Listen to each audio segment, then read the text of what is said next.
Hi, Italy, this little corner of the internet, day 111. ইনি এখন দুষ্টুমি করছেন, তারপর টিফিন করবেন, টিফিন রেডি নিয়ে চলে এসেছি। তারপর আমার জন্য একটু চা বানালাম বিকালবেলা। তোমরা ভাবছো বিকালবেলার ব্লগ কী হলো, সকাল থেকে নেই কেন?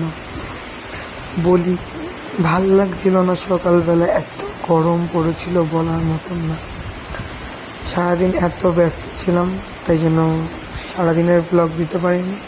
বিকাল থেকে কি করলাম তো চলো সেটা দেখা যাক। তো লাড্ডু এদিকে টিফিন কমপ্লিট করে রাস্তায় খেলতে এসলো, দাদারা ফুটবল খেলছে।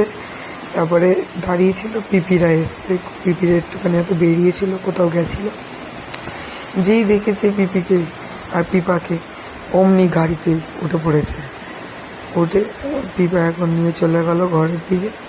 আমিও যাই টুকটুক করে, তারপর ডিনার কমপ্লিট করাবো। এখন 8:30 বাজে। তারপর 9টা নাগাদ ডিনার কমপ্লিট করিয়ে দিলাম, দিয়ে পাপা এলো, এসে বাবার সাথে একটুখানি খেললো। আচ্ছা, একটা জিনিস জিজ্ঞেস করি, তোমাদের কি আমাদের ভিডিও দেখতে পছন্দ হয় না? একটা লাইকও করো না, একটা কমেন্টও করো না, কিছুই করো না। তো চলো আজকের মতন দিন এইটুখানি। তো চলো, টাটা, বাই।